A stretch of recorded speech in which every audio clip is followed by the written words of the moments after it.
I don't get WWE. I really don't.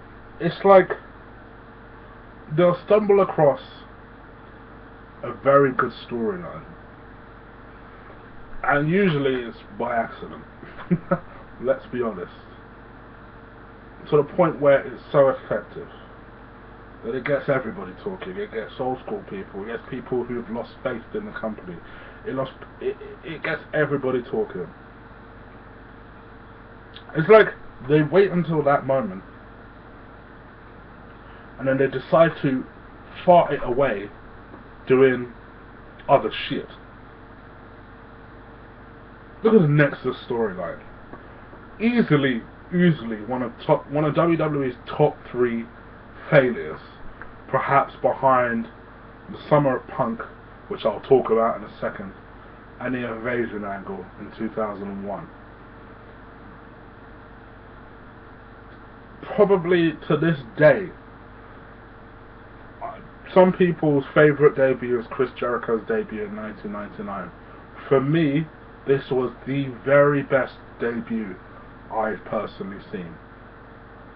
And certainly the best debut I've seen from any group or faction. But do you want to know why the Nexus will never be one of the greatest groups of all time? Because of the failure of execution of the storyline. Or AKA John Cena. They started off amazing. You didn't know what the fuck was happening. You saw someone called Wade Barrett, who the commentators later described as someone who won NXT. At this point, I weren't watching NXT. It was a completely different format to the NXT you see today. It was just a straight competition, and Wade Barrett had won it. So you saw some guy, tall, clearly a WWE looking type of guy, quite well built, you know, just standing there watching John Cena wrestle CM Punk, I believe it was, in the middle of the ring, when CM Punk was in the midst of his straight edge society gimmick.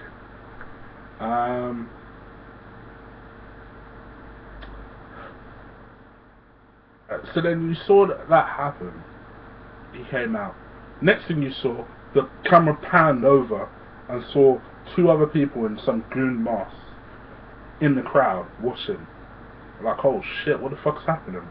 You saw someone pan out, and you saw someone called Skip Sheffield, who would later on be called Ryback, or as I call him, Bareback, looking built as a motherfucker.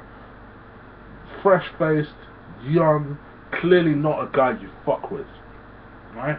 And you just saw all these people littered around the ring, and you saw a young Daniel Bryan. You're like, what the fuck is happening? And then mayhem started. They fucked. When I say this wasn't no stupid ass beatdown that you see every day, they fucked up every fucking thing in sight. So much so that Daniel Bryan actually got fired in real life because of something he did during this segment. It was an awesome, awesome, awesome debut. Awesome debut. But it's like they reached the peak of their creativeness. So what the fuck happened? Decline. It just became a jobber squad for one man. One of maybe the top 5 reasons I hate John Cena. It literally became a jobber squad for John Cena. He was having one-on-one matches with them, beating them.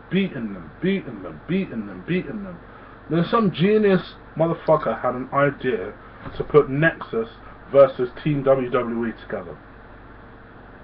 After such a great debut where they fucked up everybody, they fucked up John Cena, they fucked up a heel CM Punk, they fucked up the timekeepers, the commentators, the everything, just everybody in sight, cameramen, everything. To go from such an awesome debut to then having this stupid ass match which Team WWE won, aka John Cena reigns supreme.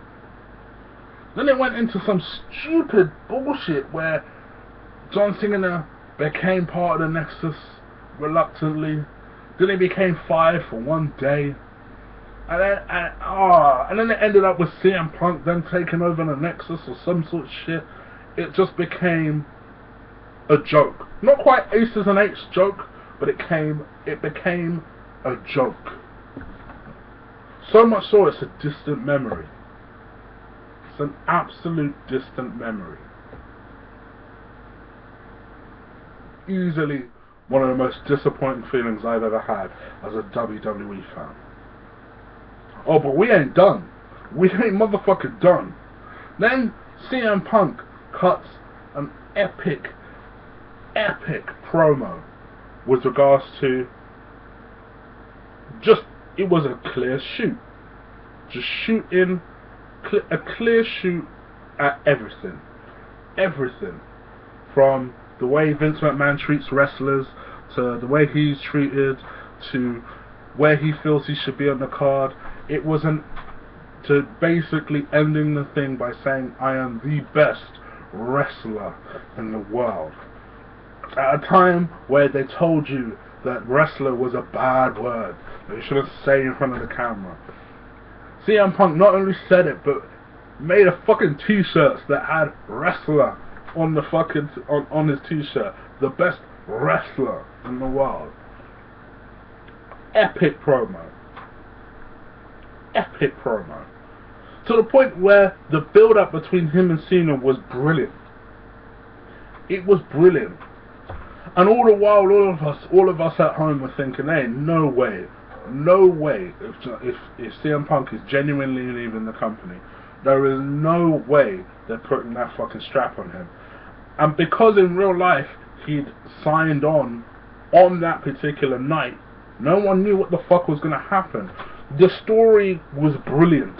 The situation was brilliant. Because for once, this is one time the internet had no fucking clue what was going to happen. And they were brave enough to put the title on him. They put the title on him, and then he left, and he disappeared. And at the time, you just thought, you started hearing rumours that CM Punk had actually signed on, and you thought, okay, now it makes sense. But you still thought, if WWE play this right, keep him off TV for maybe 2-3 months, have him appear at random fucking chat shows, have him appear at UFC, at UFC with the damn title. He's an MMA fan, have him appear in the crowd at UFC with the damn belt on.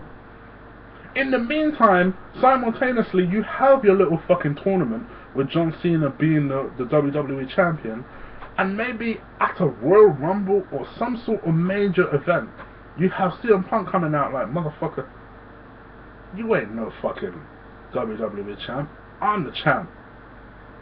And then you build up to some sort of fucking SummerSlam match or something. It would have been, for me personally, I would have kept him off TV for months. I would have then returned him maybe TLC. In fact, if you're really brave, you could have kept him off TV up until the month before WrestleMania. So then your main event for WrestleMania 27, I believe it would have been. Oh no, Satellite couldn't even be that because then The Rock was there. Alright, fine, alright, fine, whatever. You could have built that up to maybe Royal Rumble. Right? And heaven forbid, drop the strap to him. For Cena to drop the strap to him. CM Punk comes out, TLC, says I'm the fucking champ, gets a major pop, comes back, you build up to a large feud at one of your big 4 pay-per-views. You have a blow-off match between John Cena, champion versus champion, at Royal Rumble. Beautiful. And then go on.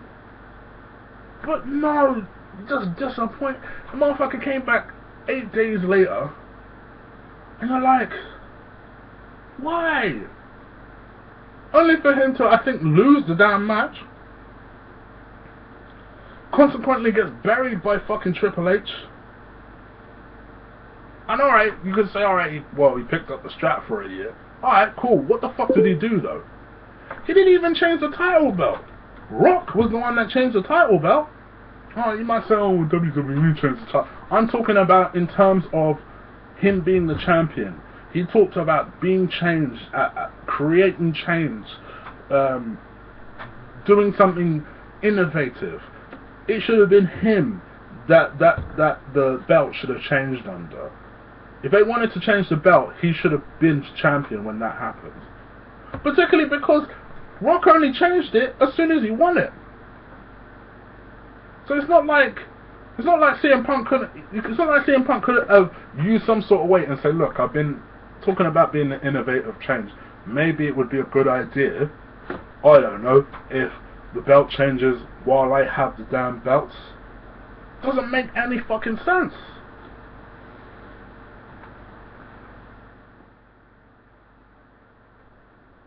And then I've kind of just, since then, I've kind of just written off WWE. Written them off. In terms of being capable of producing a storyline that I'm going to be excited about, that I'm going to be entertained by, that I'm going to be really encouraged to see and watch. And then something happened. Something brilliant happened.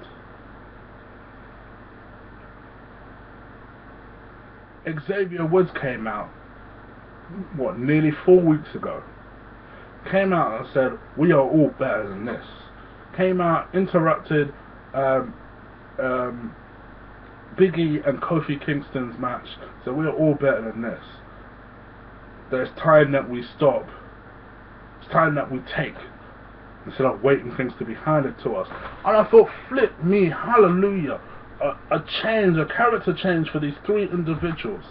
And the internet was buzzing with excitement about how maybe, just maybe, WWE are about to create a stable that people are going to be excited by.